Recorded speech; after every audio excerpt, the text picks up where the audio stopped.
You know what nobody tells you when you're working hard to build a better life? That some of the biggest obstacles aren't the ones you'd expect. It's not the late nights, the tough decisions, or even the fear of failure. The real invisible threat? It's the person sitting across from you at dinner, the colleague who always has something negative to say, or that family member who somehow makes every achievement feel small. Here's something that might surprise you. Right now, as you're reading this, you're probably dealing with at least 5 people who are actively draining your energy, questioning your decisions, and subtly sabotaging your progress. And the worst part? You might not even realize it's happening. Every single day, countless people who have incredible potential, who work incredibly hard, and who deserve amazing things end up stuck. Not because they lack talent or drive, but because they haven't learned one crucial skill that separates those who thrive from those who merely survive. They haven't learned how to protect themselves from toxic individuals. Listen, I'm not here to give you some feel-good speech about just thinking positively or cutting everyone out of your life. That's not realistic, and honestly, it's not helpful. What I'm going to share with you is something more valuable, a complete roadmap for understanding, identifying, and effectively managing toxic behavior, so it stops controlling your life. By the end of this journey together, you're going to see difficult people through a completely different lens. You'll understand why they act the way they do, how to predict their patterns, and most importantly, how to protect your peace without becoming someone you're not proud of. Let's dive in. Chapter 1. The real price you're paying and why your current approach isn't working. Let me hit you with something that changed my entire perspective on this topic. Studies from Stanford University have shown that when you're constantly exposed to negative, draining people, your brain actually starts operating differently. We're talking about measurable changes in cortisol levels, decision-making capacity, and even your immune system function. But here's what really gets me. The average person doesn't just encounter 1 or 2 difficult individuals. Research suggests we interact with somewhere between 5 to 8 people regularly who exhibit toxic patterns. These aren't always the obvious villains. We're talking about the friend who always turns your good news into a competition, the coworker who agrees to help but mysteriously forgets, or the relative who disguises criticism as concern. Think about the last time someone really got under your skin. How long did that interaction live in your head? If you're like most people, you probably replayed it for hours, maybe even days. You imagined better comebacks, analyzed their intentions, tried to figure out what you did wrong. That's mental real estate, my friend. That's creativity, problem-solving power, and emotional bandwidth that could have been used to build your dreams, strengthen real relationships, or simply enjoy your life. Here's where most people go wrong, and I see this pattern everywhere. They fall into one of 4 traps when dealing with toxic individuals. Trap number 1, the people-pleaser spiral. You think if you're just nicer, more understanding, more accommodating, the difficult person will suddenly have this revelation and change. Spoiler alert, that's not how it works. Toxic behavior isn't a mistake someone makes because they don't know better. It's a pattern that serves a psychological need for them. When you bend over backwards to please them, you're actually teaching them that their tactics are effective. Trap number 2, the logic trap. You spend hours trying to make them understand your perspective. You present arguments, explain your feelings, lay out evidence like you're building a legal case. But here's the thing. Most toxic people aren't operating from logic. They're operating from emotion, from insecurity, from patterns they learned decades ago. You can't logic someone out of a position they didn't logic themselves into. Trap number 3, fighting fire with fire. When someone manipulates you, you manipulate back. When they're aggressive, you match their energy. When they create drama, you bring the storm. The problem? This approach drags you into their world. You become the very thing you're trying to defend against, and honestly, they're better at this game than you are because they've been playing it longer. Trap number 4, the ghost without a plan. Some people think the answer is just cutting everyone off, going full hermit mode, avoiding confrontation at all costs. While setting boundaries is crucial, mindless avoidance doesn't build the skills you need. You'll just find yourself vulnerable to the next toxic person who comes along, which they will, because they're everywhere. The truth is, difficult people aren't going anywhere. They're in every workplace, every family, every social circle, every online community. The question isn't if you'll encounter them. The question is, will you be ready when you do? Successful people, the ones who seem to navigate life with less drama and more progress, they've figured something out that most people miss. Dealing with toxic individuals isn't about being confrontational or cold. It's about being strategic. It's about understanding human psychology, recognizing patterns before they fully form, and having systems in place that protect what matters most: your energy, your goals, and your peace. Chapter 2, The 7 Faces of Toxicity and How to Spot Them Early. Not all toxic people wear the same mask. That's why a one-size-fits-all approach fails every single time. Understanding the different types is like having a field guide. Once you know what you're looking at, you can respond appropriately instead of being caught off guard. Let me walk you through the 7 types you need to know. Type 1, the emotional drain. You know these people. Every conversation feels like you just ran a marathon. They're the professional victims, the chronic complainers, the ones who somehow turn every topic back to their struggles. They don't just share problems, they perform them. They interrupt your stories to share their worst stories. They one-up your challenges with their impossible situations. Nothing is ever quite right in their world. Here's what makes them particularly dangerous. They seem harmless. They're not aggressive or obviously mean. They might even be genuinely suffering. But make no mistake, they're draining your emotional battery without ever giving anything back. Every interaction leaves you feeling exhausted, frustrated, and somehow responsible for problems that aren't yours to solve. Type 2, the dominator. These individuals have this compulsive need to control everything and everyone around them. You see them as the boss who micromanages every detail, the partner who needs to approve your every decision, the friend who always decides what the group does. They use guilt, fear, subtle threats, sometimes outright intimidation to maintain their position of power. What makes dominators toxic is their complete inability to respect autonomy.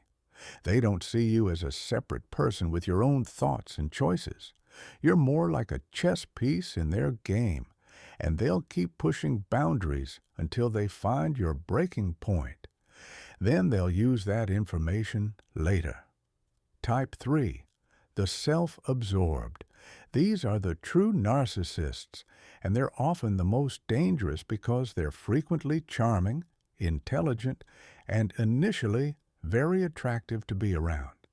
They have this inflated sense of their own importance, this deep hunger for constant admiration, and zero genuine empathy for others.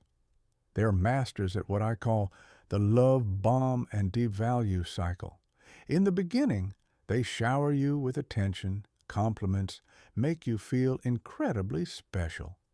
Once you're hooked emotionally, the real person emerges, demanding, critical, self-centered.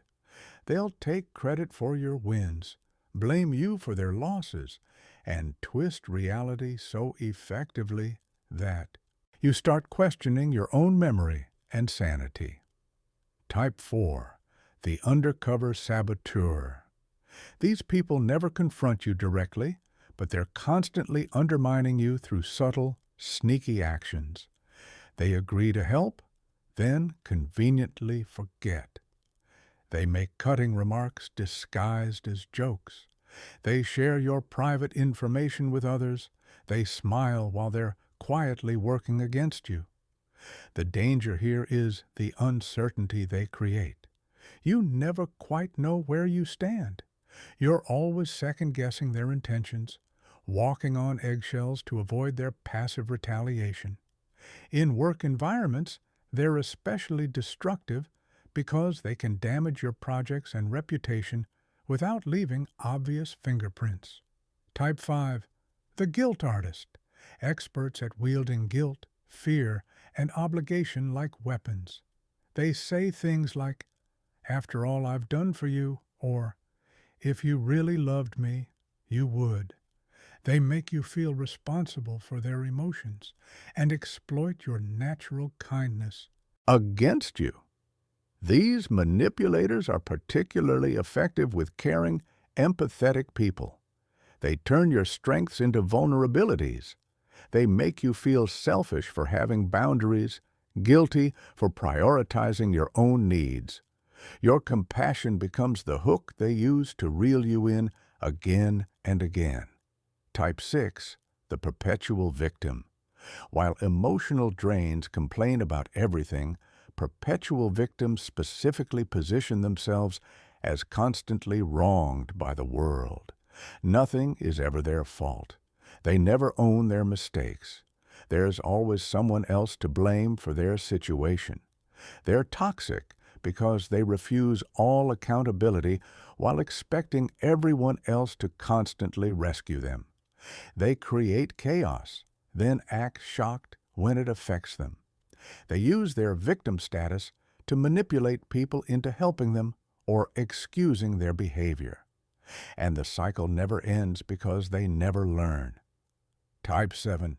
The boundary pusher. These individuals consistently ignore or cross the limits others set. They show up without calling. They ask invasive questions. They share things they shouldn't. They act like normal social rules don't apply to them. Often, they disguise this behavior as being friendly, spontaneous, or just trying to be close. They're toxic because they refuse to respect your autonomy and personal space. They make you uncomfortable in your own life.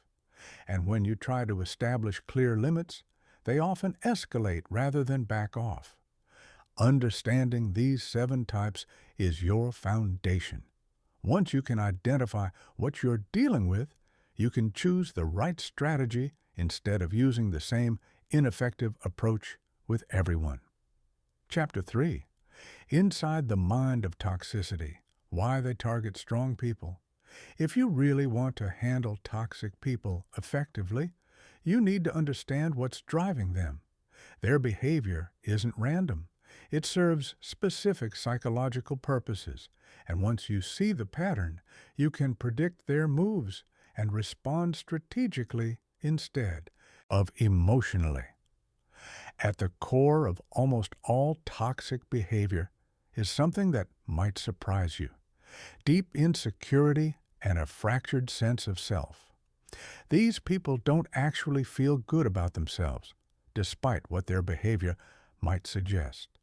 They struggle with what psychologists call emotional regulation, which means they can't manage their own feelings in healthy ways. Instead of dealing with their internal pain constructively, they project it outward. They manipulate, control, create drama, basically anything to avoid facing what's really going on inside them. Most toxic people develop these patterns early, often from childhood experiences of trauma, neglect, or dysfunction. They learned that the world is unsafe, that people can't be trusted, that they need to fight for every bit of attention or validation they can get. But here's something crucial. Understanding where toxic behavior comes from doesn't mean you should excuse it or try to fix them. That's one of the biggest mistakes empathetic, successful people make. They think if they just show enough patience, enough love, enough understanding, they can heal the person's wounds and change the behavior. Let me be clear, that's not your job, and more importantly, it's impossible. Here's what most people don't realize. Toxic individuals specifically target successful, confident, emotionally healthy people. This isn't coincidence. They're drawn to people who have what they lack: self-assurance, emotional stability, genuine success, positive energy. They see these qualities as something they can take or benefit from. Why are successful people such attractive targets? First, they often have resources toxic people want to access: money, connections, opportunities, social status. Second, successful people tend to be naturally generous and helpful, which makes them vulnerable to manipulation. Third, their success makes toxic people feel inadequate by comparison, which triggers this need to tear them down to feel better about themselves. There's another reason, too. Successful people are usually busy and focused, which means they might not notice subtle manipulation tactics right away. They're also typically optimistic and solution-oriented, so they give people the benefit of the doubt longer than they should. Plus, success can be isolating. When you're achieving at a high level, you naturally have fewer peers and less social support. Toxic people exploit this loneliness by positioning themselves as allies or supporters, filling that need for connection.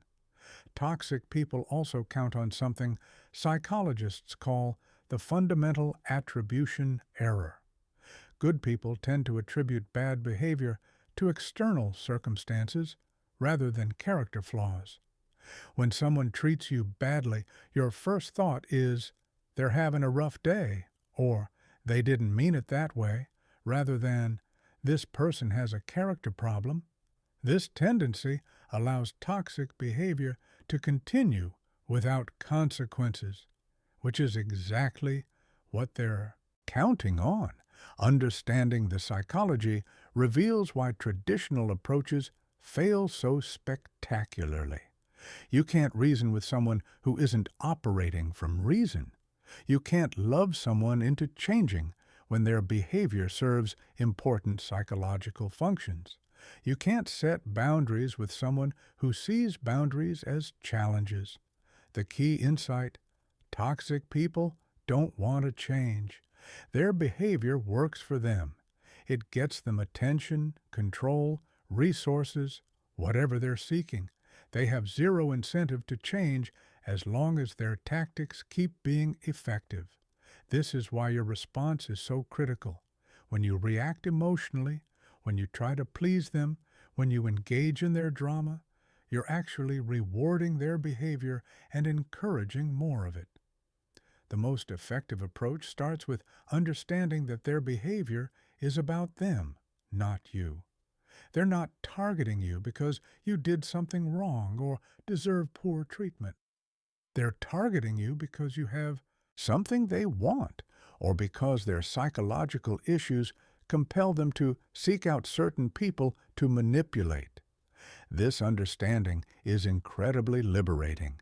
When you realize their actions are predictable responses to internal dysfunction, you can respond strategically instead of emotionally. You can protect yourself without taking their behavior personally.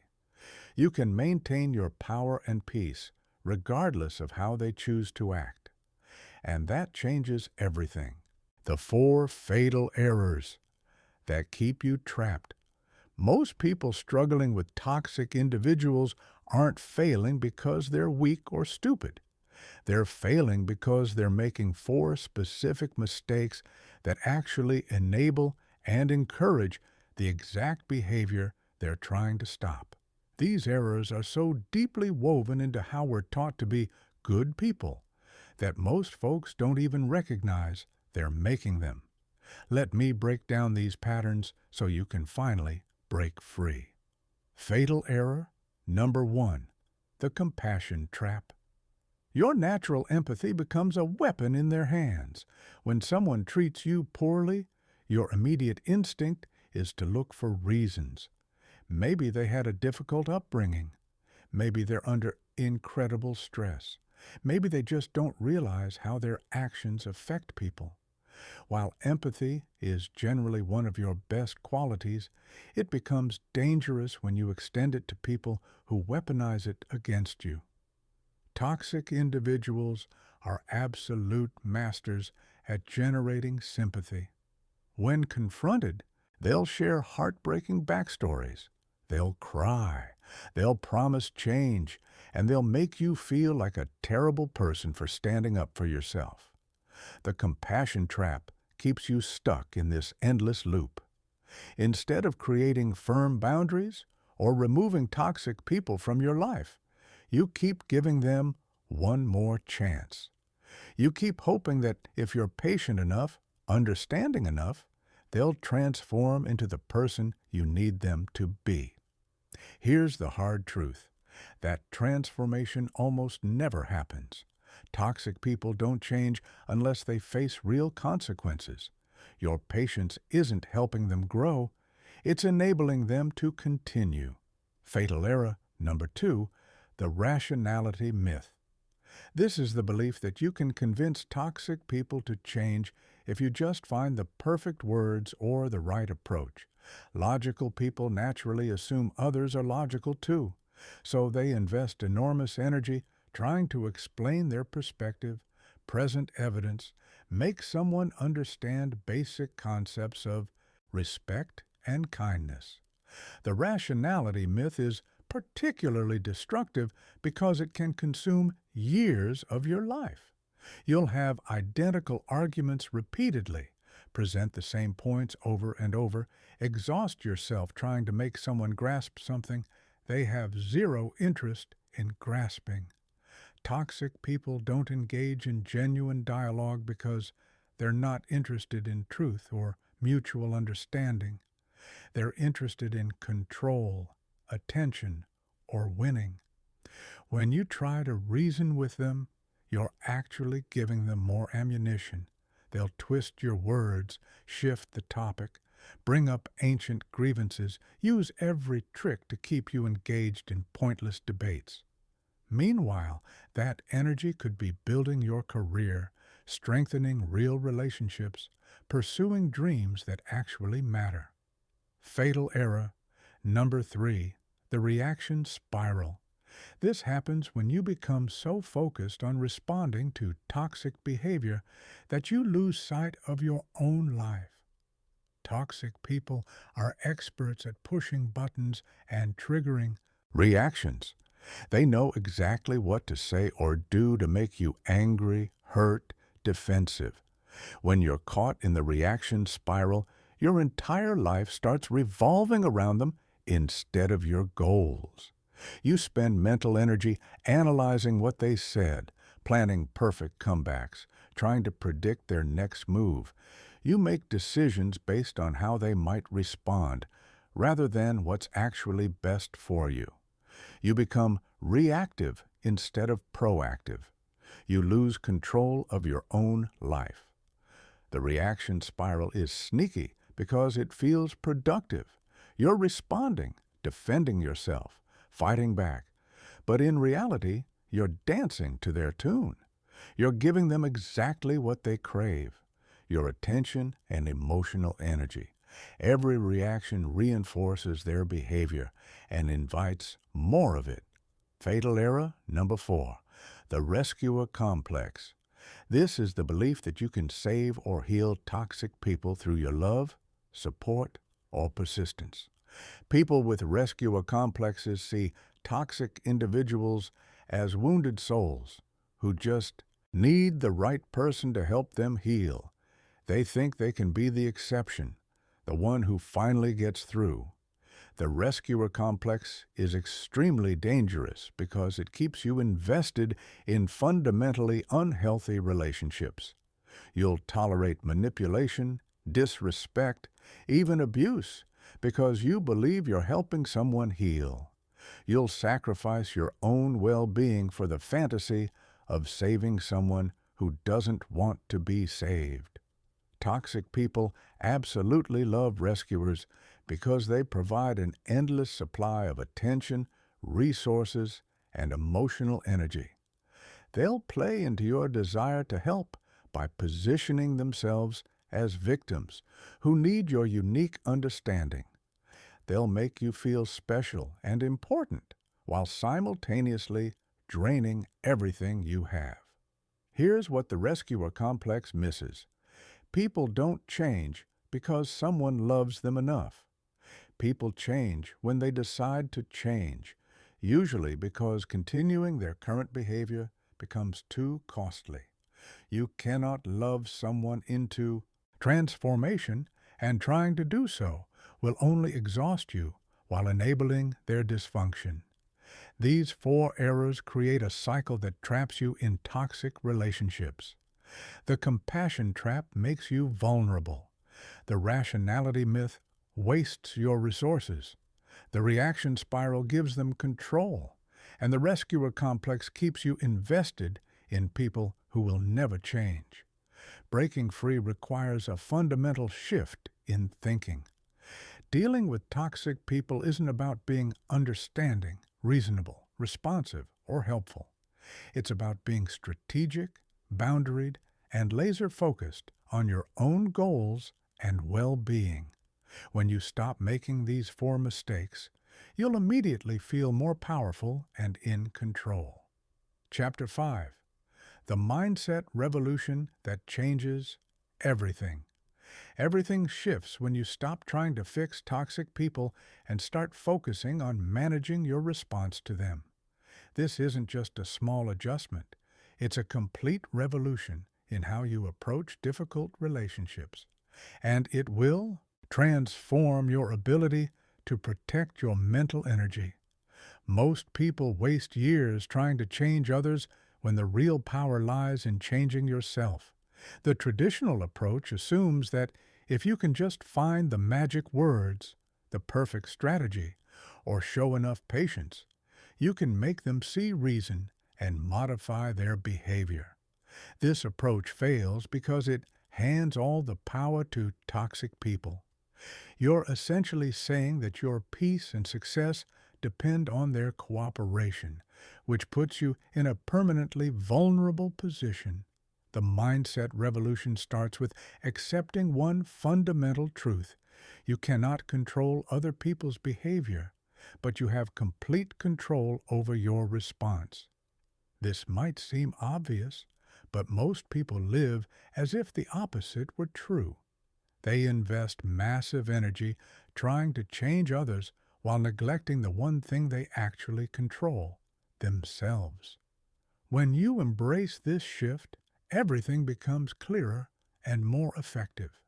Instead of asking, "How can I make this person stop?" you start asking, "How can I protect myself from this person's behavior?" Instead of trying to convince them to treat you better, you create consequences that make mistreatment costly for them. Instead of hoping they'll change, you change how you interact with them. This strategic approach understands leverage and power dynamics. Toxic people continue their patterns because those patterns work. They get attention, control, emotional reactions from their targets. When you stop providing these rewards and start imposing costs, you shift the power dynamic in your favor.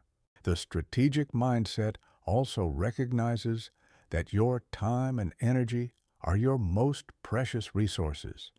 Every minute spent trying to reason with a toxic person is a minute not spent building your career, improving relationships that matter, or pursuing meaningful goals. Successful people understand this deeply. They guard their attention carefully. They don't waste it on people who drain rather than energize. Another crucial aspect: you don't owe toxic people anything. You don't owe them patience, understanding, forgiveness, or continued presence in your life. Many people struggle with guilt when setting boundaries because they've been conditioned to believe that being good means being endlessly accommodating. But here's the reality: being kind doesn't mean being a doormat. Being compassionate doesn't mean accepting abuse. Being understanding doesn't mean enabling destructive patterns. Actually, the kindest thing you can do for toxic people is stop rewarding their behavior, because that's the only thing that might motivate genuine change. The strategic mindset also involves thinking in terms of return on investment. For every relationship, you should identify what you're investing and what you're receiving back. Healthy relationships feature mutual benefit, reciprocity, positive energy, exchange. Toxic relationships feature one-sided giving, emotional drainage, negative outcomes. When you apply investment thinking to relationships, you'll quickly identify which ones deserve your time and which ones are net negatives that need elimination or radical restructuring. This isn't about being selfish or cold. It's about being strategic and protecting your resources so you can be more effective everywhere else. The mindset shift also changes how you interpret toxic behavior. Instead of taking it personally or seeing it as evidence of your inadequacy, you start seeing it as information about their psychological state and capabilities.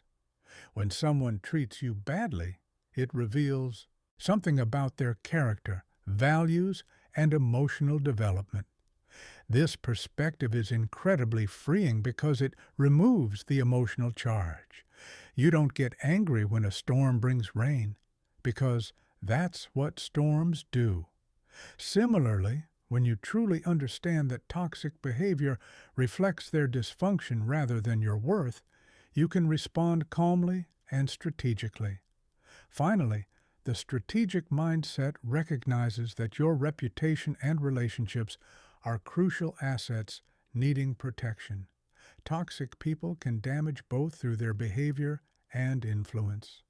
Part of being strategic involves managing perceptions and ensuring your association with toxic individuals doesn't harm your standing with others.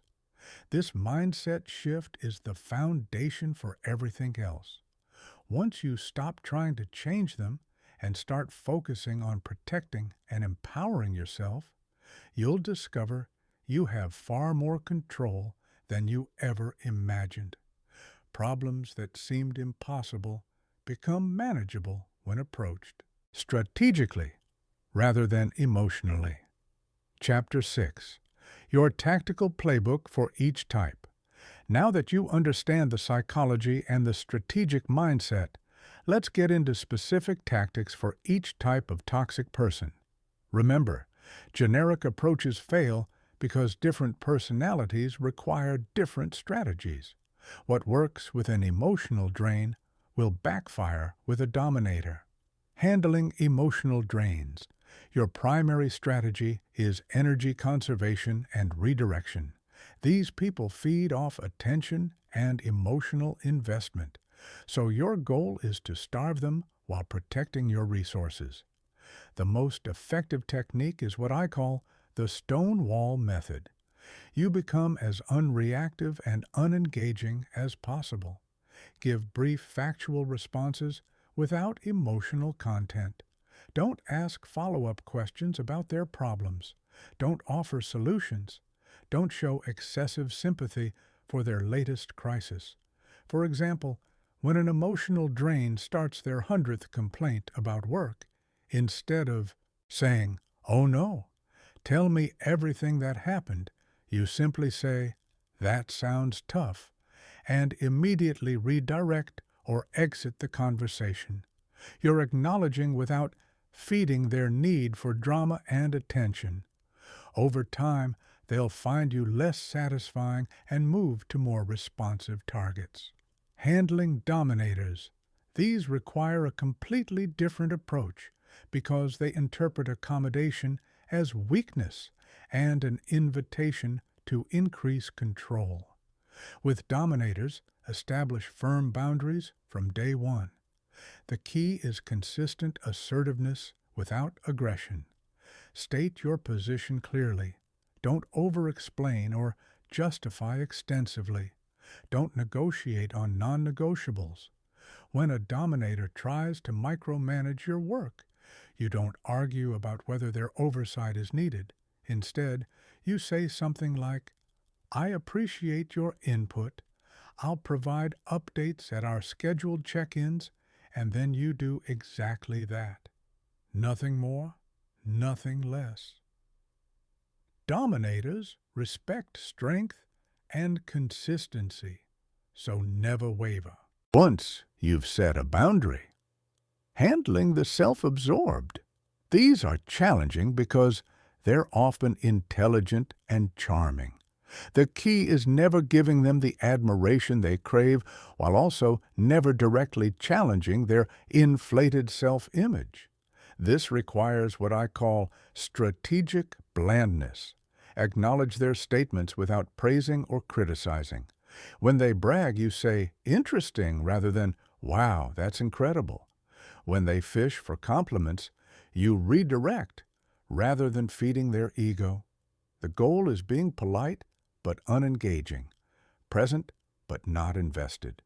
They'll eventually find you boring and seek more responsive sources of admiration.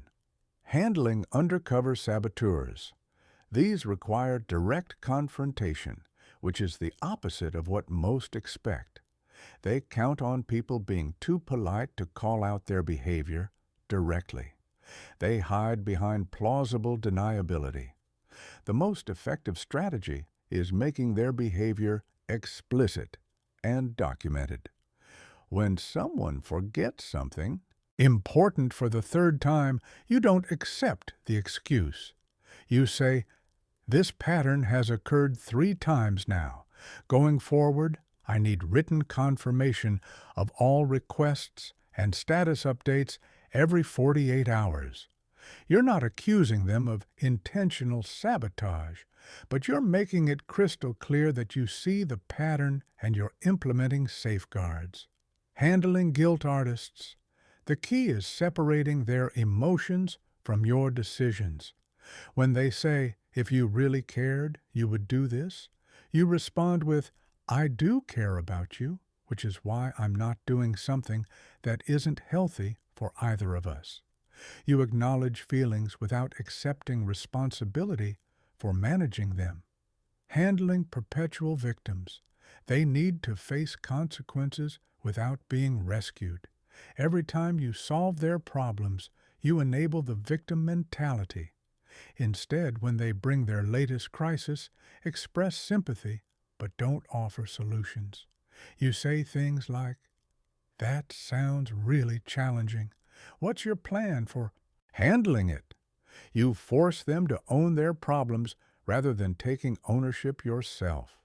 Handling boundary pushers. These must face immediate, consistent consequences. The moment someone crosses an established boundary, address it directly and implement a consequence. If someone shows up uninvited after you've asked them to call first, you don't let them in. You speak at the door and tell them they need to leave and schedule a proper visit. The key to all these strategies is consistency. Toxic people will test your boundaries repeatedly. They'll escalate temporarily when you first implement these techniques because they're trying to regain control. This is called an extinction burst, and it's actually a sign your strategy is working. If you remain consistent, their behavior will eventually decrease because it's no longer effective. Chapter 7. Building Boundaries that actually hold boundaries are the backbone of every healthy relationship, but they're absolutely essential when dealing with toxic people. Most people think they get boundaries, but they're implementing them wrong, which is why toxic individuals keep violating them. Here's the fundamental truth. A boundary isn't a request or a wish. It's a limit you set and enforce. Period. No negotiation required. The first mistake people make is thinking they need the other person's permission or agreement. They say things like, "I really need you to respect my boundaries," or "Could you please not text me after 10 p.m.?" This approach fails because it gives control to the other person. A real boundary is something you control completely. It's not about changing their behavior. It's about controlling your response to their behavior. A properly constructed boundary sounds like this. "I don't respond to messages after 10 p.m. If you contact me after that time, I'll see it the next day." Notice the difference? This statement doesn't require them to do anything differently. It simply informs them of what you will and won't do. The boundary exists whether they like it or not, because you're enforcing it through your actions. The consequence component. The second mistake is setting boundaries without enforcement mechanisms. A boundary without consequences is just a suggestion wearing a firm voice. When someone violates your boundary, there must be an immediate, consistent response that makes their behavior costly. This doesn't mean being vindictive or cruel. It means following through on what you said.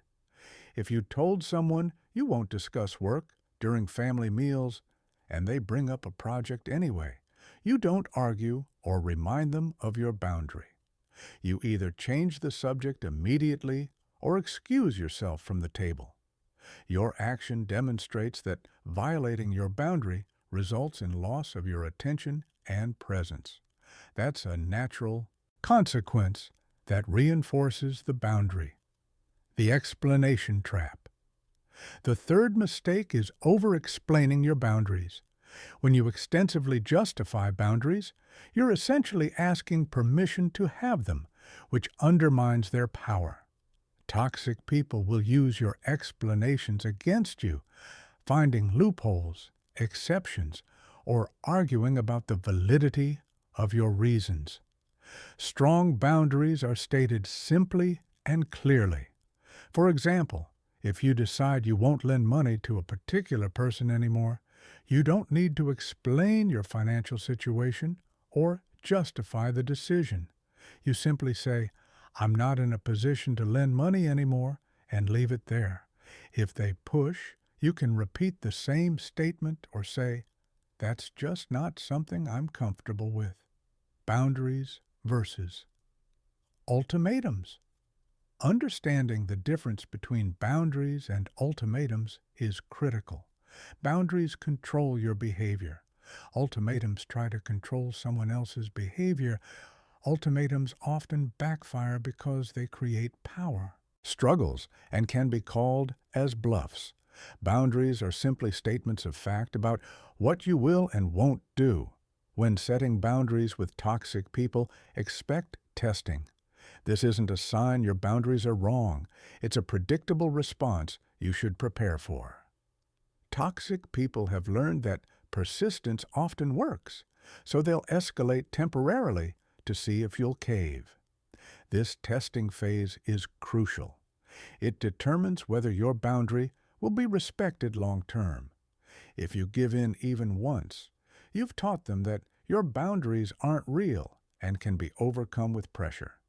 This actually worsens their future behavior because they now know persistence works with you.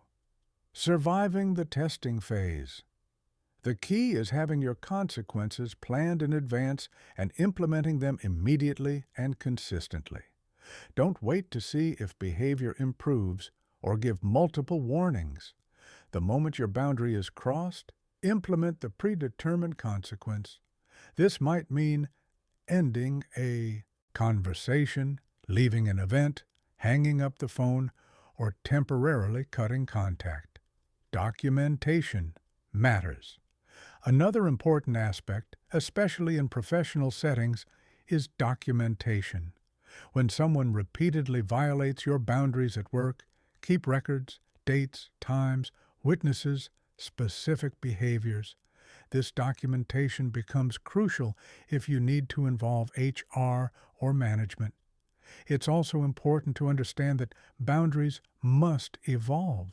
What worked in one context might not work in another. You may need to adjust as you learn more about someone's patterns. This isn't weakness or inconsistency. It's intelligent adaptation. Finally, remember that setting boundaries often involves short-term discomfort for long-term peace. Toxic people may react badly when you first enforce limits. They may accuse you of being unreasonable or selfish. They may try to guilt you into backing down. This temporary escalation is the price you pay for long-term freedom from their behavior. Successful people understand that their time, energy, and peace are too valuable to be constantly attacked by boundary violators. They set clear limits, enforce them consistently, and create lives where toxic behavior simply isn't tolerated. When you master boundaries that actually hold, you'll find that many relationship problems solve themselves because people quickly learn what they can and can't do around you. Chapter 8. Mental Armor and Emotional Defense Systems. Dealing with toxic people isn't just about external strategies. You also need internal defense systems that shield your emotional well-being and prevent their negativity from contaminating your mental space. Most people focus exclusively on changing the external situation while leaving themselves emotionally wide open to damage. Level 1. Mental separation. The first level of protection is what I call mental separation. This is the ability to disconnect their behavior from your self-worth and emotional state. When toxic people attack, criticize, or try to make you feel inadequate, you need a system that prevents their words from reaching your core sense of self. Mental separation works by recognizing that their opinion of you reflects their internal state, not an accurate assessment of your value. When someone criticizes you unfairly or tries to guilt you for setting boundaries, you mentally categorize their words as information about their dysfunction, rather than information about me. This requires developing what psychologists call an internal anchor of worth. This means your sense of value and emotional stability comes from within rather than from external validation. People with strong internal anchors don't get devastated by criticism because they have a stable sense of who they are that isn't dependent on others' opinions. Level 2. Emotional firewall. The second protection technique is emotional firewall. This involves creating psychological distance between yourself and toxic people's emotions. Toxic individuals often try to transfer their emotional state to you through manipulation. They want you to feel as angry, upset, or frustrated as they are because this gives them control. Emotional firewall works by recognizing you don't have to absorb or mirror someone else's emotions. When someone is angry at you, you don't have to become angry back. When someone tries to make you feel guilty, you don't have to accept that guilt. You can acknowledge their emotional state without taking it on yourself. One powerful technique is mental visualization. Before interacting with a toxic person, visualize yourself surrounded by transparent armor that deflects their negative energy. Imagine their criticism, manipulation, or anger bouncing off this armor, rather than penetrating your emotional core. This might sound simplistic, but visualization has been proven effective by performance coaches and athletes for decades. Level 3. Strategic detachment. The third protection technique is strategic detachment. This doesn't mean becoming cold or uncaring. It means maintaining appropriate emotional distance from people who use your emotions against you. Many people make the mistake of being emotionally invested in toxic people's approval, happiness, or success. This investment gives toxic people power over your emotional state. Strategic detachment means you care about people's general well-being, but you don't make their emotional state your responsibility. You can wish someone well without being devastated when they're unhappy. You can hope they make good choices without feeling responsible when they make bad ones. This is particularly important with family members or long-term friends who've become toxic. You don't have to stop caring about them, but you do need to stop making their emotions your priority. You can love someone from a distance and maintain emotional boundaries that protect your well-being. Level 4. Perspective reframe. The fourth technique is cognitive reframing. This involves consciously changing how you interpret toxic behavior. Instead of seeing their attacks as evidence something is wrong with you, you reframe them as evidence something is wrong with them. Cognitive reframing also involves focusing on what you can learn from difficult interactions, rather than just how they make you feel. Every encounter with a toxic person is an opportunity to practice your boundary skills, test your protection techniques, and gather information about their patterns. Level 5. Energy management. The fifth protection technique is systematic energy management. Toxic people are energy vampires, so you need ways to restore and protect your reserves. Energy management starts with recognizing early warning signs of depletion, feeling irritable, trouble concentrating, feeling overwhelmed by small problems, dwelling on interactions with toxic people. When you notice these signs, implement energy restoration immediately. Restoration techniques include physical activities that ground you, exercise, nature time, hobbies you enjoy. They also include social activities with positive, supportive people who energize rather than drain. The key is being intentional about scheduling these activities rather than waiting until you're completely depleted. Level 6. Pattern documentation. The sixth and final protection technique is pattern tracking. This involves keeping mental or written records of toxic behavior patterns so you can predict and prepare for future interactions. When you document their tactics, you start seeing patterns that make their behavior more predictable and less emotionally jarring.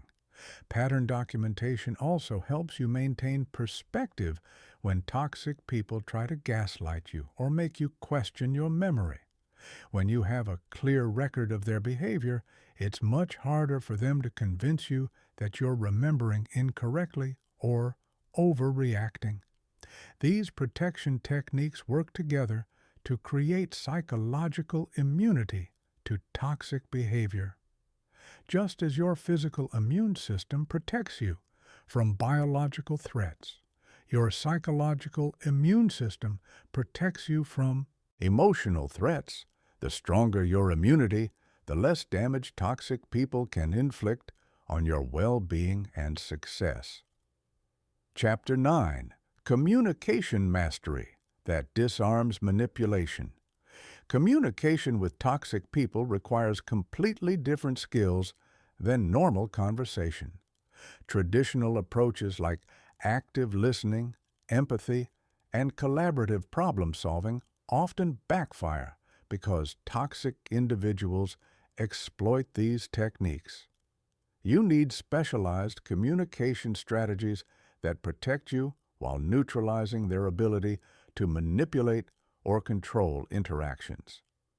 Strategy 1. Selective engagement. The first advanced technique is selective engagement. This involves recognizing which conversations are worth having and which ones are traps designed to waste your time and energy. Toxic people often initiate conversations that have zero possibility of positive resolution. They bring up ancient grievances, argue about unchangeable things, or try to engage you in circular debates with no objective. When someone tries to pull you into an unproductive conversation, you use selective engagement by refusing to participate. You might say something like, "I don't think this conversation will be beneficial for either of us," and then physically remove yourself. You don't argue about whether the conversation could be productive. You don't explain why you're leaving. You don't get drawn into defending your decision to disengage. Strategy 2. Information control. The second technique is information diet. This involves severely limiting personal information you share with toxic people. Toxic individuals use personal information as weapons for future attacks or manipulation. They remember your insecurities, fears, goals, and relationships, and they use this strategically when they want to hurt or control you. When dealing with toxic people, share only minimum information necessary. You don't discuss personal problems, financial situations, relationship issues, or career concerns. Keep conversations focused on immediate practical matters and redirect personal questions to neutral topics. Strategy 3. Validation without agreement. This technique allows you to acknowledge someone's feelings without agreeing with their perspective or accepting responsibility for their emotional state. Many people think they must either validate emotions completely or dismiss them entirely. But there's a middle ground that's much more effective. For example, if someone says, "You made me so angry when you didn't answer my text immediately," you can respond with, "I can see you're frustrated about the delayed response," without accepting responsibility or agreeing that your behavior was inappropriate. You're acknowledging their emotional state without endorsing their interpretation. Strategy 4. The repetition method. This involves repeating the same response consistently when someone tries to argue or manipulate you into changing your position. Toxic people use persistence and escalation to wear down resistance. The repetition method neutralizes this by removing the variability they're trying to exploit. When someone keeps asking you to do something you've declined, you simply repeat the same response without elaboration.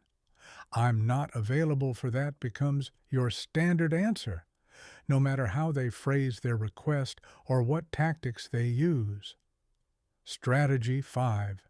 Strategic questions. Instead of making statements toxic, people can attack. You ask questions that force them to reveal their true motivations or confront logical inconsistencies. This technique is particularly effective with manipulators who rely on emotional manipulation rather than logic. For example, if someone tries to guilt you by saying, "If you really cared, you would do this," you respond with, "What makes you think this particular action is the only way to show care?" This question forces them to defend their logic rather than allowing emotional manipulation. Strategy 6. Deflection and redirection. When toxic people try to blame you for their problems or make you responsible for their emotions, you deflect the blame and redirect toward solutions they can implement themselves. If someone says, "You're making me feel terrible," you respond with, "That sounds difficult for you. What do you think you could do to feel better. You're not accepting responsibility, but you're also not arguing about whether you caused their feelings. You're simply redirecting focus toward what they can do to solve their own problem. Strategy 7. Time boundaries. This involves setting specific time limits for interactions and sticking to them regardless of how the conversation is going. Many toxic people use extended discussions to wear down resistance. Before interacting, decide how much time you're willing to invest and announce this limit at the beginning. I have about 15 minutes to discuss this, gives you a natural exit, and prevents them from trapping you in endless circular discussions. Strategy 8. Documentation and witnesses. In situations where you must interact with toxic people regularly, especially professionally, document important conversations and include witnesses whenever possible. This protects you from gaslighting and provides evidence if the situation escalates. Documentation doesn't mean secretly recording conversations, which creates legal issues. It means sending follow-up emails summarizing what was discussed, copying relevant supervisors on important communications, and keeping records of toxic behavior instances. These advanced communication strategies work because they remove elements toxic people depend on: your emotional reactivity, your need for their approval, your willingness to accept responsibility for their problems, and your assumption they're operating in good faith. When you master these techniques, toxic people either modify their behavior around you or avoid you altogether. Both are positive outcomes. Chapter 10. The Decision Framework. When to engage, disengage, or strategically navigate. One of the most challenging aspects of dealing with toxic people is knowing when to invest energy in addressing the situation versus when to simply walk away.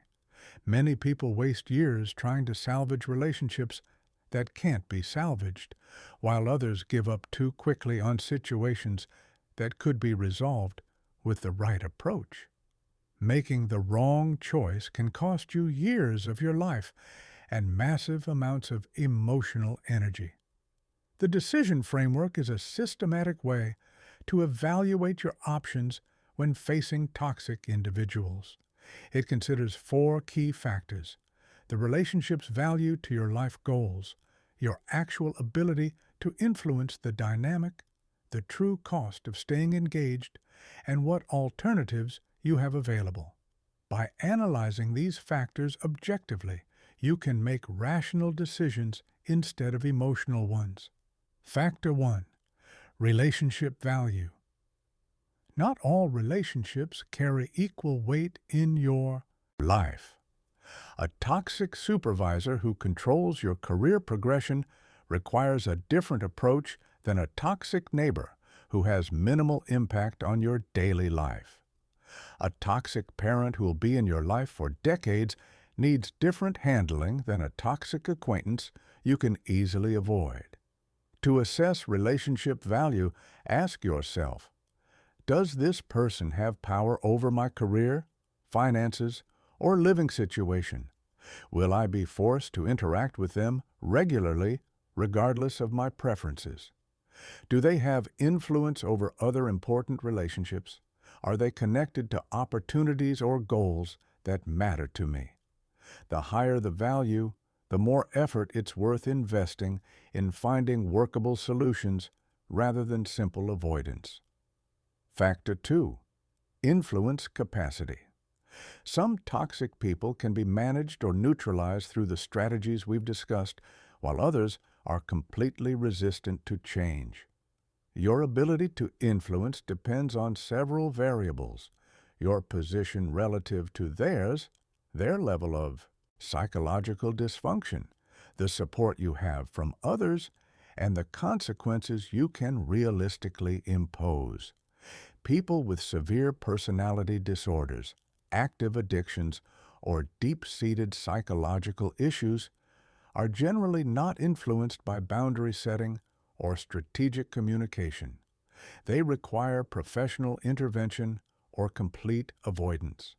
On the other hand, people who are toxic due to stress, poor role models, or lack of awareness can often be managed effectively with consistent boundaries and consequences. Factor 3. Engagement cost. Every relationship requires an investment of time, energy, and emotional resources. With toxic people, this investment is typically much higher because you have to maintain constant vigilance, implement protection strategies, and deal with ongoing stress. You need to honestly assess whether the benefits of maintaining the relationship outweigh these costs. Consider not just immediate costs, but long-term impact on your mental health, other relationships, and ability to pursue your goals. If dealing with a toxic person is consuming significant mental energy and preventing you from focusing on more important priorities, the cost may be too high, regardless of other factors. Factor 4. Available alternatives. Sometimes you have options for achieving your goals or meeting your needs without maintaining a relationship with a toxic person.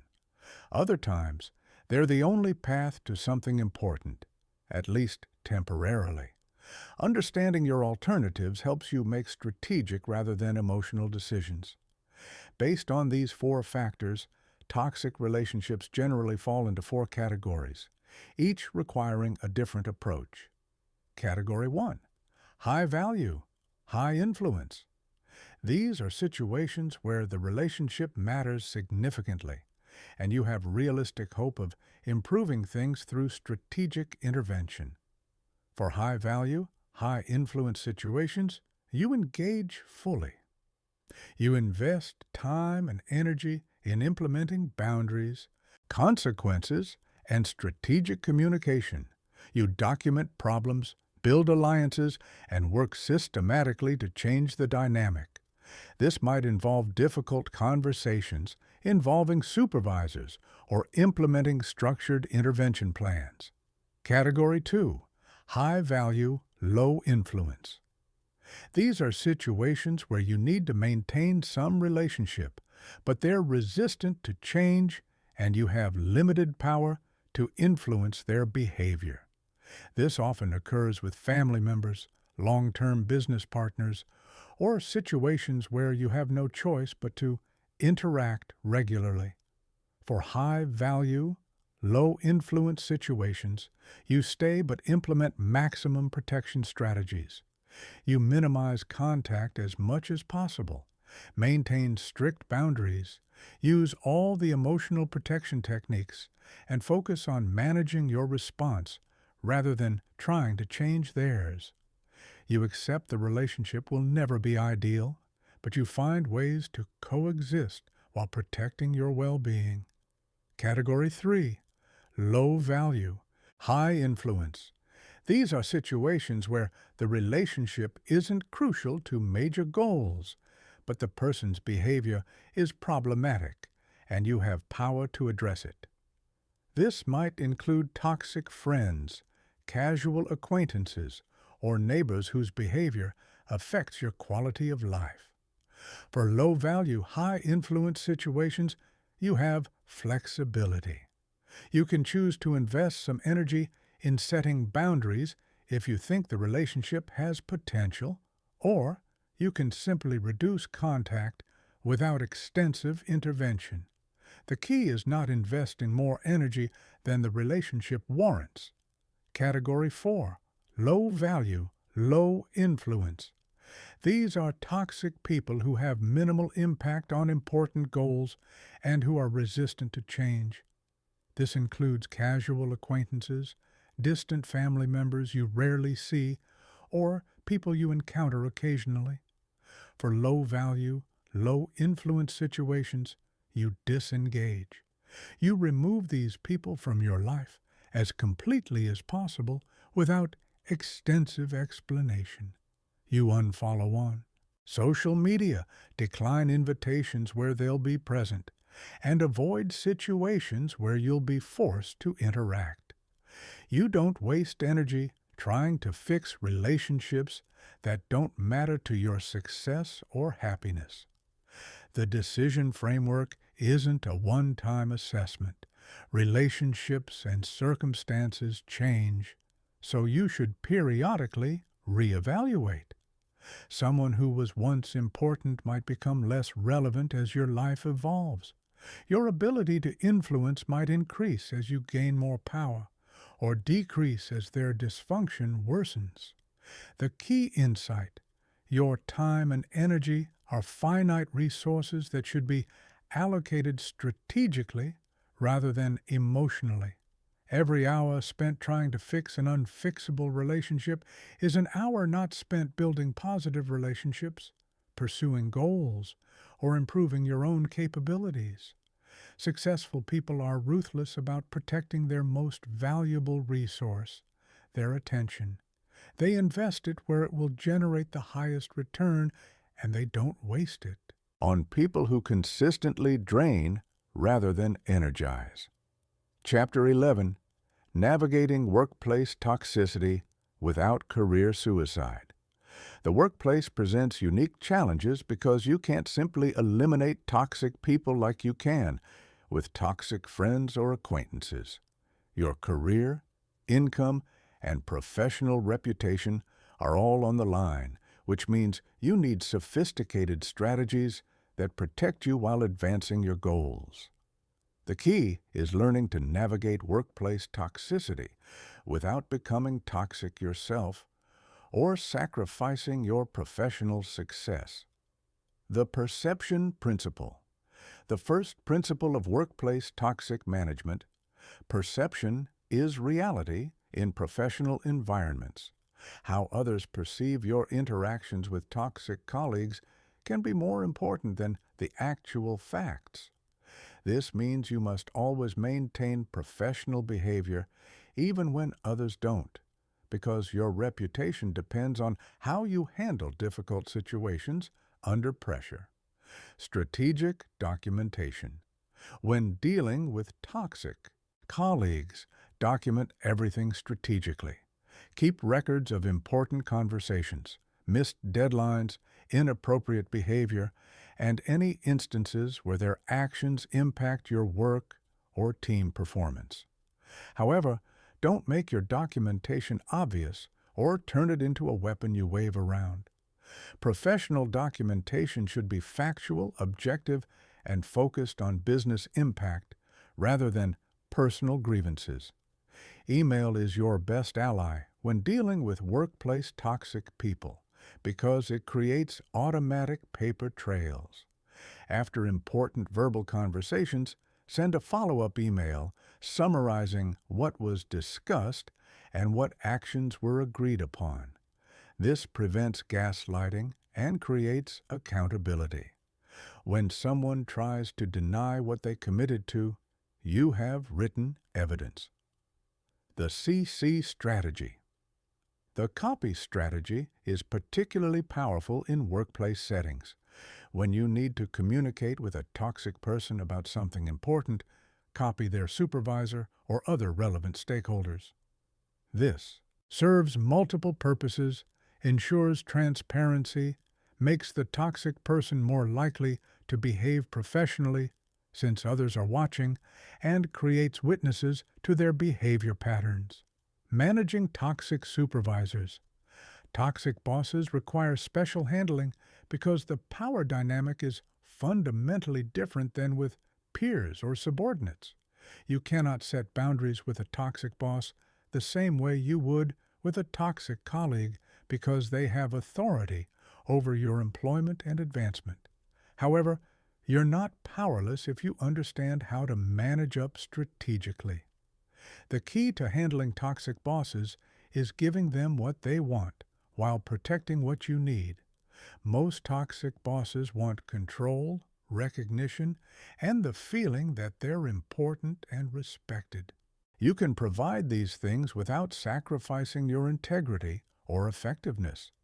This might mean updating them more frequently than necessary, acknowledging their ideas publicly, or asking for their input on decisions you could make independently. At the same time, you protect your interests by building relationships with other leaders in the organization, documenting your contributions and achievements, and developing skills that make you valuable to other departments or companies. The goal is making yourself as indispensable as possible while creating options if the situation becomes unbearable. Alliance building is crucial in workplace environments because isolation makes you vulnerable to toxic people's attacks. Identify the influential, reasonable people in your organization and cultivate positive relationships with them. These allies can provide support, perspective, and protection when toxic individuals try to undermine you. However, be careful not to turn alliance building into gossip or backstabbing. Professional allies should be people who know your work quality and character, not people who bond with you over complaining about difficult colleagues. The difference is that professional allies will defend your reputation based on direct experience working with you, while gossip partners might turn against you if it serves their interests. Strategic response to sabotage. When toxic people try to sabotage your projects or reputation, respond strategically rather than emotionally. Don't defend yourself publicly or try to prove they're lying or incompetent. Instead, let your work speak for itself while quietly gathering evidence of their destructive behavior. Focus on delivering excellent results consistently, which makes their criticisms less credible and their sabotage attempts more obvious. Professional boundaries. The professional boundary technique is essential for workplace environments. This involves maintaining appropriate emotional distance from colleagues while still being collaborative and pleasant. You don't share personal information that could be used against you. You don't get drawn into office drama or gossip. You don't make colleagues your primary source of emotional support or validation. Professional boundaries also mean you don't take work conflicts personally, even when toxic people try to make them personal. When someone attacks your ideas or work, you respond to the business issues without defending your ego or attacking theirs. This professional demeanor makes you appear more competent and trustworthy, while making them appear petty and unprofessional. Managing toxic clients. Managing toxic customers or clients requires a different approach because these relationships directly impact revenue and business success. The key is setting clear expectations and boundaries from the beginning, before problems arise. This includes defining scope of work, communication protocols, revision limits, and payment terms in writing. When clients become abusive or unreasonable, you have several options depending on the relationship value and your company's policies. You can involve your supervisor or account management team, require all communication to go through a third party, or in extreme cases, terminate the relationship if it's more costly than profitable. The bridge burning principle. The most important workplace principle: never burn bridges unnecessarily. Even when someone treats you badly, you maintain professional courtesy because industries are smaller than they appear and careers often intersect in unexpected ways. This doesn't mean you have to be best friends with toxic colleagues, but it does mean you don't create enemies unnecessarily. Finally, remember that your career is a long-term game that extends beyond any single job or toxic person. Sometimes the strategic choice is tolerating a difficult situation temporarily while you build skills, gain experience, or wait for better opportunities. The key is making these decisions consciously based on career goals rather than reacting emotionally to day-to-day frustrations.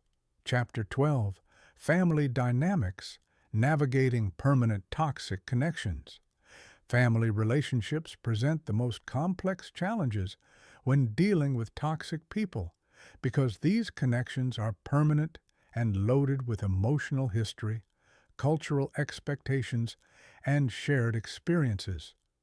You cannot fire a toxic family member, and completely cutting contact often comes with significant social and emotional costs.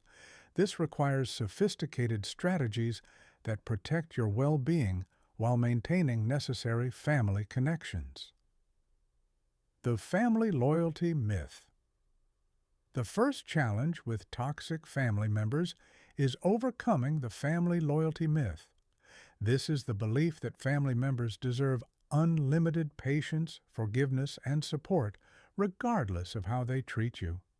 Society reinforces this belief through cultural messages about family being everything, blood being thicker than water, and family members always being there for each other.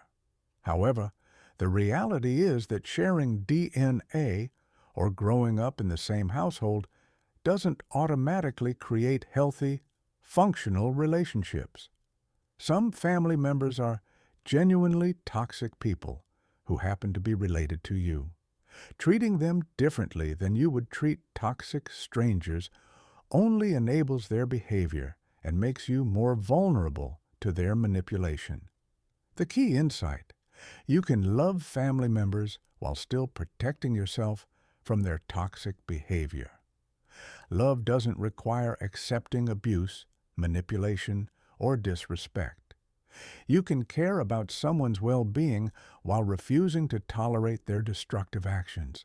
This distinction is crucial because it allows you to maintain family connections without sacrificing your mental health or success. Toxic parents. Toxic parents present unique challenges because the parent-child relationship is foundational to your psychological development and self-concept. If you grew up with toxic parents, you may have internalized their critical messages, learned dysfunctional relationship patterns, or developed trauma responses that affect all your adult relationships. Healing from toxic parenting requires recognizing that your parents' treatment of you was about their limitations and dysfunction, not about your worth or lovability. Children naturally assume their parents' behavior reflects their own value, but this assumption is often incorrect. Toxic parents often treat their children badly because of their own unresolved trauma, mental health issues, or emotional immaturity. Setting boundaries with parents. Setting boundaries with toxic parents as an adult requires overcoming both external pressure and internal guilt. Other family members, friends, and society may criticize you for not being more understanding or forgiving. You may feel guilty for setting limits with people who raised you and provided for you during childhood. The key is remembering that gratitude for past care doesn't require accepting present abuse. You can appreciate what your parents did for you as a child while still protecting yourself from their toxic behavior as an adult. Boundaries aren't punishment or revenge. They're necessary protection for your mental health and success. Toxic siblings. Toxic siblings often compete for parental attention and resources well into adulthood, creating ongoing drama at family gatherings. They may try to recreate childhood dynamics where you played specific roles: the scapegoat, the golden child, or the caretaker. Breaking free from these roles requires conscious effort and consistent boundary enforcement. The role reset technique involves refusing to play the role that toxic family members expect. If you were always the peacemaker who smoothed over conflicts, you stop automatically jumping in to fix family problems. If you were the responsible one who took care of everyone, you start prioritizing your own needs and letting others handle their own problems. Holiday and event strategy. Holiday gatherings and family events require special strategies because these occasions often force you to interact with toxic family members in close quarters for extended periods. The key is planning your approach in advance rather than hoping things will go smoothly or trying to manage situations reactively. Pre-event planning includes deciding how long you'll stay, what topics you will and won't discuss, how you'll respond to predictable triggering behavior, and what your exit strategy will be if things become unbearable. You might decide to stay in a hotel rather than the family home, limit your visit to a few hours rather than several days, or bring a supportive friend or partner who can help you maintain perspective. Standard responses for family. The prepared response technique involves having standard responses ready for common family manipulation tactics. When relatives try to guilt you about your boundaries, ask inappropriate questions, or bring up old grievances, you have predetermined responses you can repeat calmly without getting drawn into lengthy explanations. For example, if a family member says, "You've changed, you're not as fun anymore," you might respond with, "I'm content with who I am now," and then change the subject or excuse yourself. You don't explain why you've changed, defend your current personality, or argue about whether the change is positive. Financial and inheritance issues. Managing family inheritance and financial issues often brings out the worst in toxic relatives because money and property represent power, security, and parental favoritism. These situations can destroy family relationships permanently if not handled carefully. The key is approaching inheritance issues as business transactions rather than emotional negotiations. Document all agreements in writing, involve neutral third parties like attorneys or financial advisors when necessary, and don't make financial decisions based on guilt, manipulation, or promises of future harmony.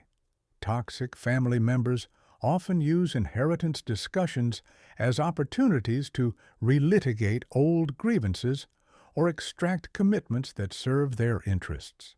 Information privacy. The information privacy technique is crucial for family relationships because toxic relatives often use personal information to create drama, manipulate other family members, or interfere in your life.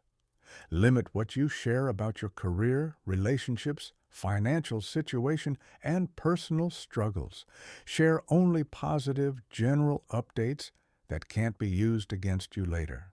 This doesn't mean being dishonest or secretive. It means being selective about what information serves your relationships and what information creates vulnerability. You can be warm and loving with family members while still maintaining appropriate privacy about your personal life. Chosen family.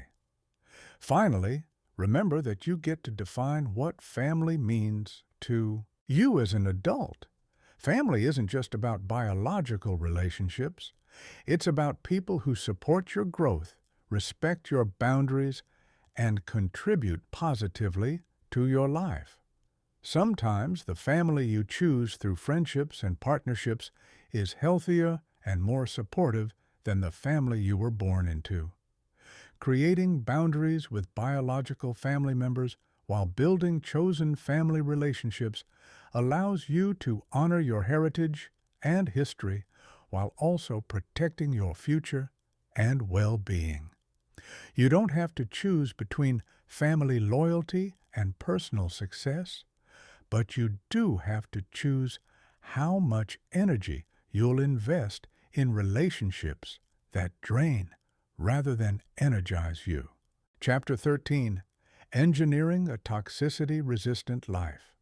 Once you've learned to identify and handle toxic people, the next level of mastery involves engineering life systems that naturally repel toxic individuals and attract positive, supportive people.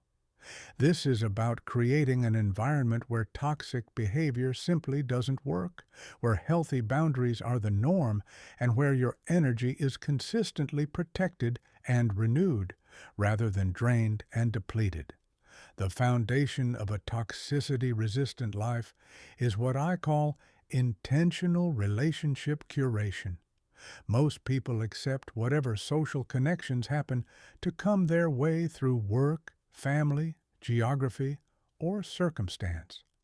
They don't actively choose their social environment, which means they often end up surrounded by people who don't support their goals or well-being. Intentional relationship curation means being deliberate about who you spend time with, who gets access to your energy and attention, and who influences your thinking and decisions. This doesn't mean being snobbish or exclusionary. It means recognizing that your social environment has a massive impact on your success, happiness, and mental health. The social inventory process. Start by conducting a social inventory of your current relationships. List the people you interact with regularly and honestly assess how each relationship affects your energy, mood, and progress toward your goals. Do you feel energized or drained after spending time with them? Do they support your ambitions or discourage them? Do they bring out your best qualities or your worst? This inventory will reveal patterns you might not have noticed before.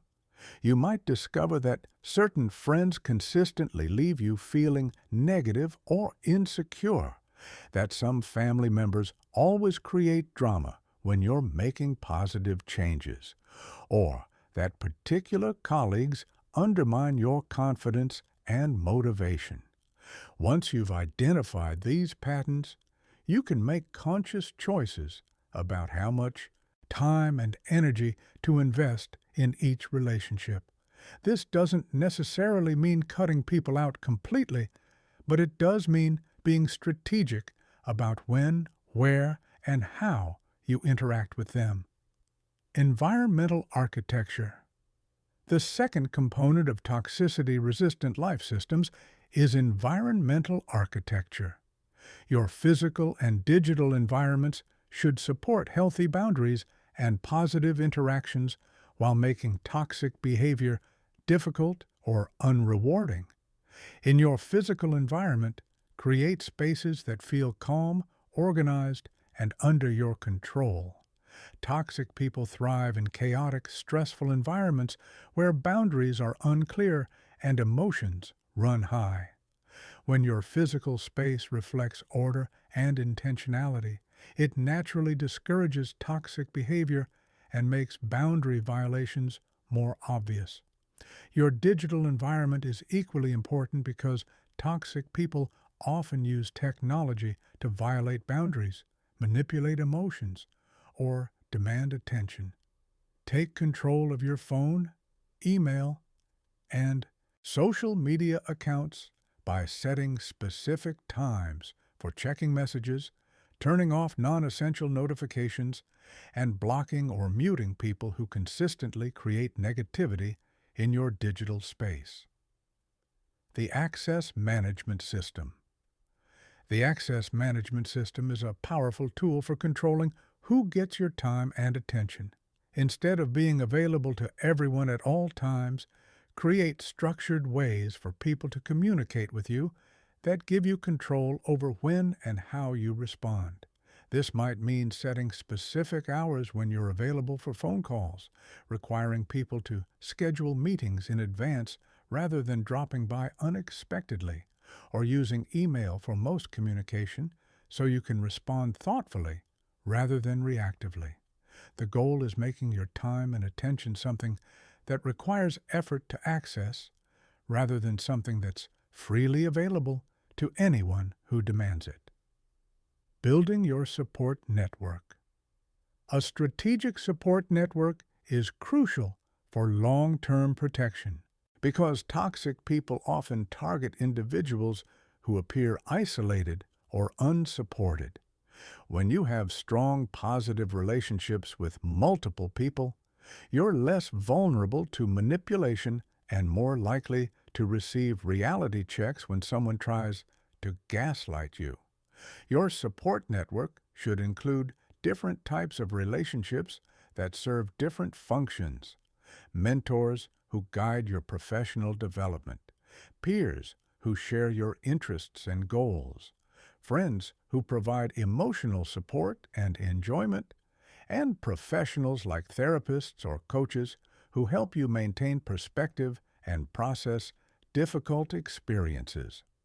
Diversifying your support network prevents you from becoming too dependent on any single relationship and ensures you have multiple sources of feedback, encouragement, and assistance. This makes you less vulnerable to toxic people who try to isolate you from others or position themselves as your only source of support. The Personal Standards Framework. The Personal Standards Framework involves clearly defining what behavior you will and won't accept in your relationships and consistently enforcing these standards regardless of who violates them. Many people have different standards for different relationships, which creates confusion and inconsistency that toxic people exploit. Your personal standards should be based on your values and goals rather than on social expectations or other people's comfort levels. These standards should address communication style, respect for boundaries, reciprocity in giving and receiving support, and basic courtesy and kindness. Once you've defined your standards, communicate them clearly and enforce them consistently. This doesn't mean announcing your standards dramatically or lecturing people about proper behavior. It means demonstrating through your actions what you will and won't tolerate and following through with consequences when your standards are violated. The Relationship Investment Portfolio. The investment portfolio approach treats your relationships like financial investments, allocating your time and energy based on the returns you receive. Just as you wouldn't continue investing money in assets that consistently lose value, you shouldn't continue investing emotional energy in relationships that consistently drain rather than energize you. This requires tracking the energy returns from your relationships over time and adjusting your investment levels accordingly. Relationships that consistently provide positive returns deserve increased investment, while relationships that consistently provide negative returns should receive reduced investment or be eliminated entirely. Think of it this way. You have a finite amount of emotional currency to spend each day. Every interaction is a transaction. Some transactions give you energy back, some are neutral, and some drain your account. The goal isn't to never have draining interactions. That's impossible. The goal is ensuring your overall portfolio stays in the positive. Continuous learning and adaptation. The final component of toxicity-resistant life systems is continuous learning and adaptation. Toxic people evolve their tactics, and new types of toxic behavior emerge as society changes. Staying protected requires continuously updating your knowledge and skills for recognizing and handling difficult people. This means staying informed about psychology and relationship dynamics, practicing your boundary setting and communication skills regularly, and learning from each toxic interaction you encounter. Every difficult person you deal with teaches you something about human behavior and provides an opportunity to refine your protective strategies. Building toxicity-resistant life systems takes time and effort, but the investment pays dividends for the rest of your life. When your environment naturally supports healthy relationships and discourages toxic behavior, you spend less energy managing difficult people and more energy pursuing your goals and enjoying positive connections with others. Chapter 14: Healing and Rebuilding After Toxic Relationship Damage. If you've been in long-term relationships with toxic people, whether personal or professional, you've likely suffered psychological damage that affects your ability to trust, your self-confidence, and your capacity for healthy relationships. Recovery isn't just about removing toxic people from your life. It's about healing the internal damage they've caused and rebuilding your ability to recognize and maintain healthy connections. Acknowledging the impact. The first step in recovery is acknowledging the extent of the damage without minimizing or dramatizing it. Toxic people affect their targets in predictable ways. They erode self-confidence, create anxiety and hypervigilance, distort thinking patterns, and damage the ability to trust your own perceptions and judgments. These effects are real and significant, but they're also reversible with conscious effort and appropriate support. Many people who've been in toxic relationships experience what psychologists call complex relational trauma. This isn't as severe as post-traumatic stress disorder, but it involves similar symptoms: difficulty concentrating, sleep problems, emotional numbness or overwhelming emotions, social withdrawal, and persistent negative thoughts about yourself and others.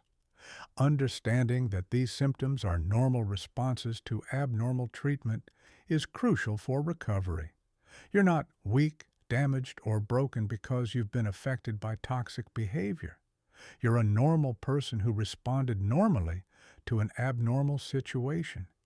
The symptoms you're experiencing are evidence of your humanity, not proof of your inadequacy. Reality recalibration. The reality recalibration process involves relearning to trust your own perceptions and judgments after they've been systematically undermined by gaslighting and manipulation. Toxic people deliberately confuse their targets about reality, making them question their memory, their interpretations of events, and their emotional responses to mistreatment. Recovery requires systematically rebuilding confidence in your ability to perceive reality accurately. Start by keeping a journal where you record your thoughts, feelings, and observations without editing or second-guessing yourself. Notice when you automatically assume you're wrong, or when you dismiss your own concerns as overreactions.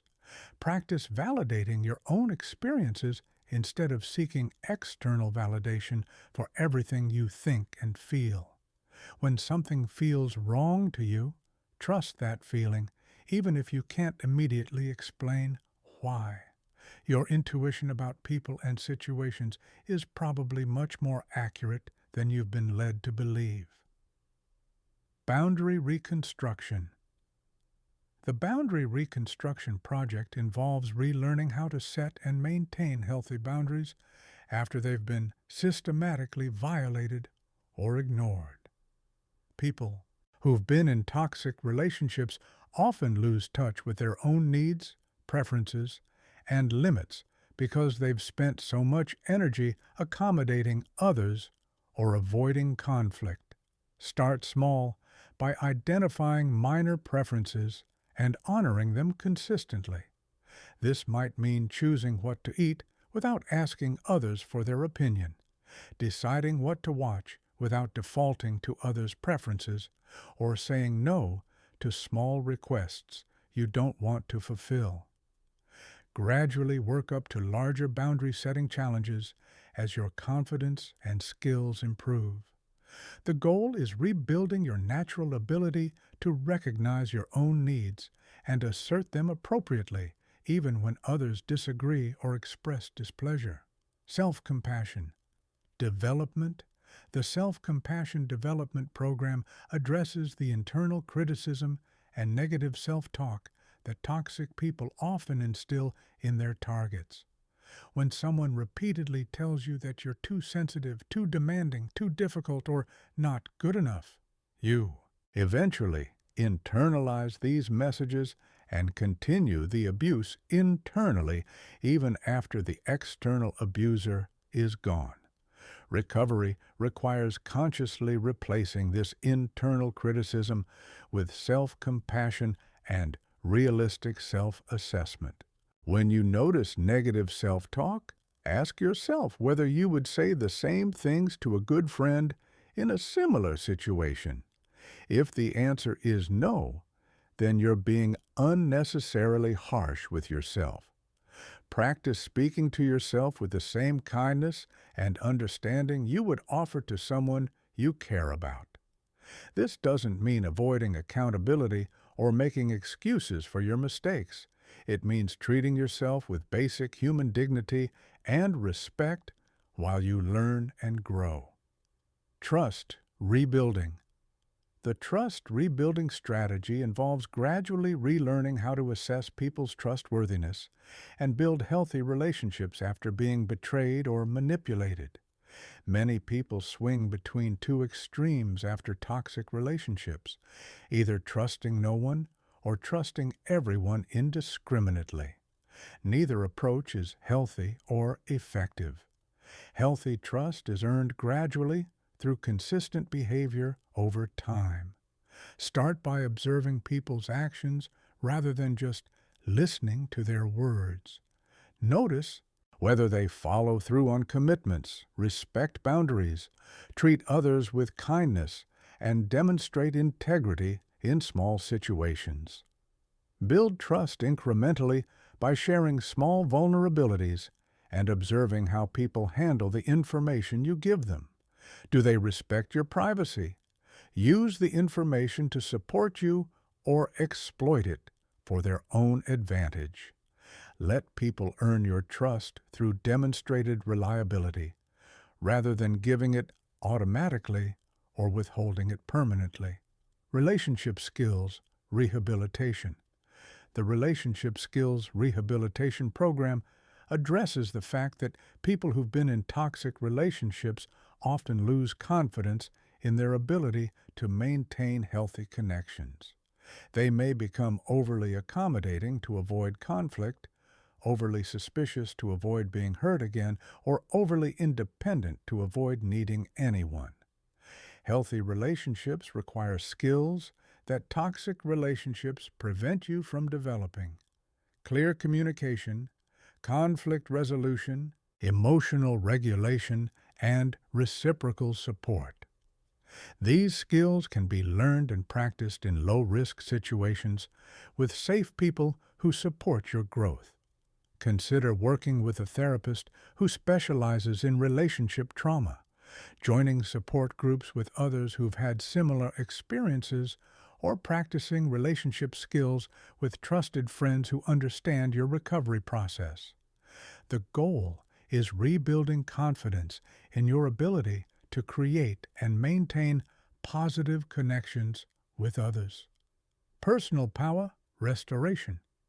The personal power restoration process involves reclaiming your sense of agency and control over your own life. Toxic people systematically undermine their targets' confidence in their own decision-making abilities, making them feel helpless and dependent. Recovery requires rebuilding your sense of personal power and effectiveness. Start by making small decisions independently and following through on them successfully. This might involve choosing new activities to try, setting and achieving small goals, or solving problems that arise in your daily life. Each successful independent action rebuilds confidence in your ability to handle whatever life presents. Understanding the non-linear recovery path. Finally, remember that recovery is not a linear process. You'll have good days and bad days, setbacks and breakthroughs. Some days you'll feel strong and confident. Other days you'll feel vulnerable and uncertain. This is completely normal and doesn't mean you're not making progress. The goal isn't to become invulnerable to all future hurt or to never trust anyone again.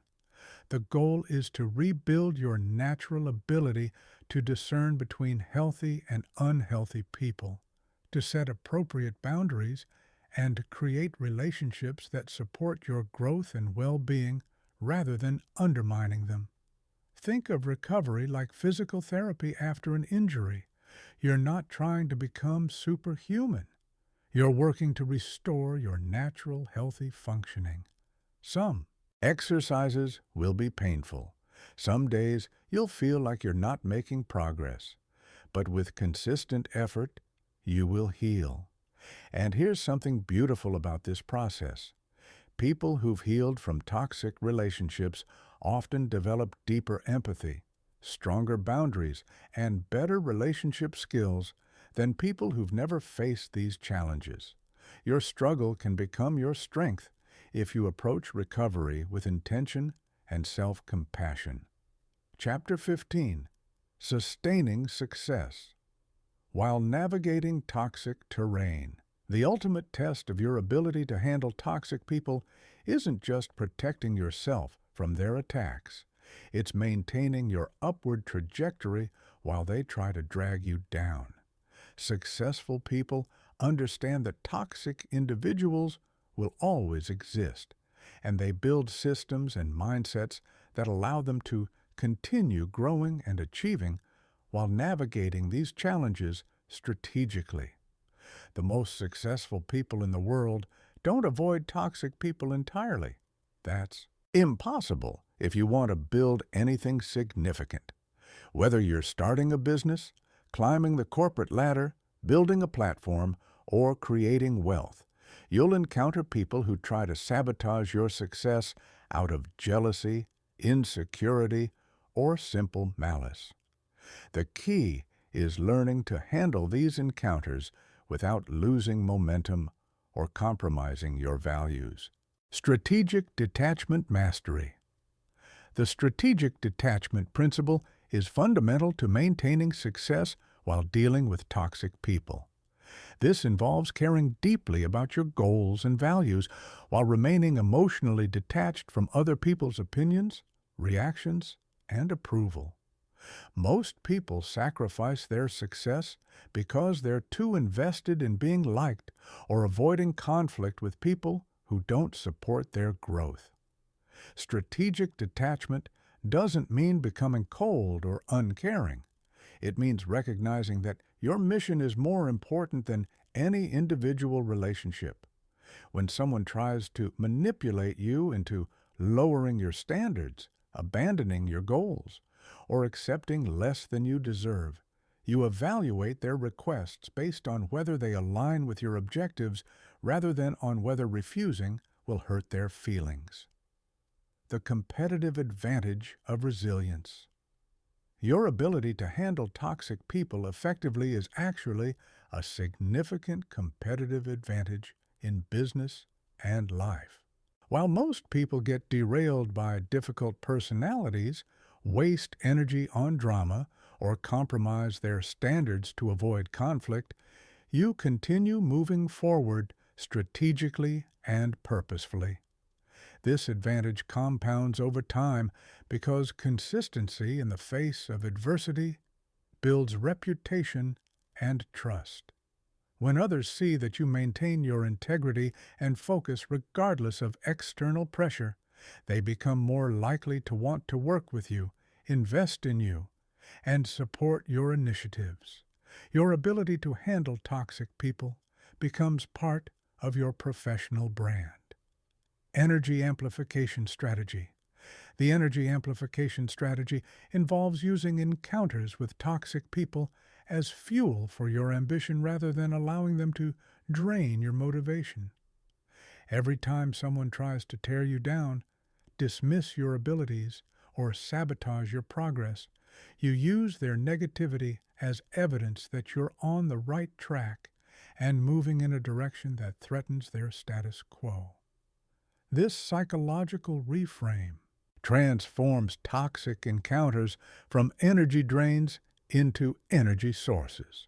Instead of feeling defeated when someone tries to undermine you, you feel energized because their behavior confirms that you're growing beyond their level and representing something they fear or envy. Think of it like this. When people attack you, criticize you, or try to hold you back, they're actually giving you valuable information. They're showing you that you're doing something right. Comfortable people don't attack. Threatened people attack. If you're being attacked, you're threatening someone's comfort zone, which means you're growing. Network leverage system. The network leverage system involves building relationships with other successful people who understand how to handle toxic individuals strategically. When you surround yourself with people who've dealt with similar challenges and maintained their success despite opposition, you gain access to advanced strategies and emotional support that most people never receive. These network relationships also provide protection because toxic people are less likely to attack someone who has powerful allies. When you're connected to other successful, respected individuals, attacking you becomes more costly and risky for potential adversaries. Your network becomes a form of insurance against toxic behavior. Advanced documentation protocol. The documentation and evidence protocol becomes more sophisticated as your success grows because the stakes of toxic attacks increase. Early in your career, a toxic person might just make your day unpleasant. As you become more successful, they might try to damage your reputation, sabotage your business deals, or interfere with your opportunities. Advanced documentation involves not just keeping records of toxic behavior, but building comprehensive evidence files that include witnesses, corroborating evidence, and third-party verification of your version of events. This isn't paranoia. It's professional protection in an environment where your reputation and opportunities are valuable targets. Influence and authority. Development. The influence and authority development strategy recognizes that the more influence you have, the better you can protect yourself and others from toxic behavior. When you have authority, resources, and respect, you can set standards for how people interact within your sphere of influence and impose consequences for toxic behavior. This might involve creating workplace cultures that don't tolerate toxic behavior, choosing business partners who share your values, or using your platform to educate others about healthy relationship dynamics.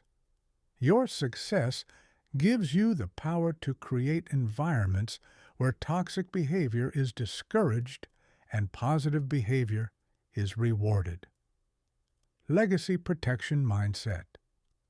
The legacy protection mindset involves thinking beyond immediate conflicts to consider how your responses to toxic people will affect your long-term reputation and impact. Every interaction is an opportunity to demonstrate the qualities you want to be known for: integrity, strategic thinking, grace under pressure, and commitment to your values. This long-term perspective helps you avoid reactive responses that might feel satisfying in the moment, but damage your reputation over time. It also helps you stay focused on building something meaningful rather than getting distracted by short-term conflicts with people who ultimately don't matter to your success. Teaching and mentorship integration. The mentorship and teaching integration strategy involves using your experiences with toxic people to help others who are facing similar challenges. As you become more successful, You naturally encounter people who are earlier in their journey and struggling with toxic individuals in their own lives. Sharing your knowledge and experience not only helps others, it reinforces your own learning and creates positive relationships that counterbalance the negative energy from toxic encounters. Teaching others how to handle difficult people also establishes you as a leader and authority in this area, which further protects you from toxic attacks because people recognize you, understand these dynamics better than most. The final truth about success and toxicity. Here's the final truth I want you to understand. Your ability to handle toxic people while maintaining your success and integrity is one of the most valuable skills you can develop. It affects every area of your life: your career advancement, your business success, your relationships, and your overall well-being and happiness. The strategies and techniques you've learned in this comprehensive guide aren't just tools for dealing with difficult people. They're tools for creating a life where you have control over your environment, your relationships, and your outcomes. When you master these skills, you join the small percentage of people who refuse to let toxic individuals derail their success or compromise their values. Your success becomes a form of justice, proving that integrity, strategic thinking, and commitment to growth are more powerful than manipulation, toxicity, and destructive behavior.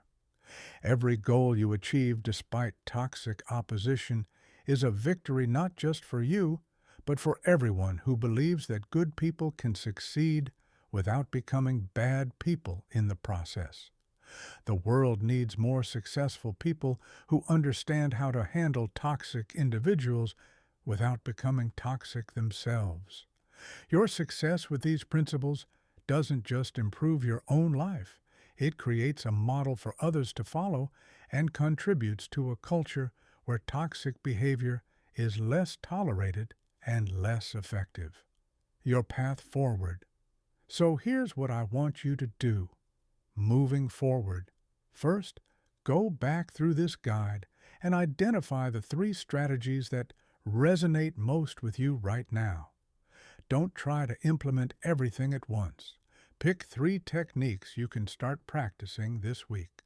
Second, identify one toxic person in your life who's been draining your energy. Using the decision framework, determine which category they fall into: high value / high influence, high value / low influence, low value / high influence, or low value / low influence. Then implement the appropriate strategy. Third, start building your toxicity-resistant life systems. Begin your social inventory, set up your access management system, define your personal standards. These aren't one-time activities. They're ongoing practices that will protect you for life. Fourth, if you're recovering from toxic relationships, be patient with yourself. Healing takes time. Use the recovery strategies consistently and trust that you will rebuild your capacity for healthy relationships. Finally, remember this: you are not responsible for other people's toxic behavior, but you are responsible for how you respond to it. You cannot control them, but you can control yourself. And that control, that power to choose your response, regardless of their actions, is the ultimate freedom. You deserve relationships that energize you, support your growth, and bring out your best qualities. You deserve to pursue your goals without constant sabotage and drama. You deserve peace of mind and the mental space to create the life you want. And now you have the tools to make that happen. This is your competitive advantage, your protection system, and your contribution to making the world a place where success and integrity can coexist. Use these tools wisely. Implement them consistently and never forget that your ability to rise above toxic people while maintaining your values is one of the most powerful demonstrations of true strength and success. The journey won't always be easy, but it will always be worth it. You've got this.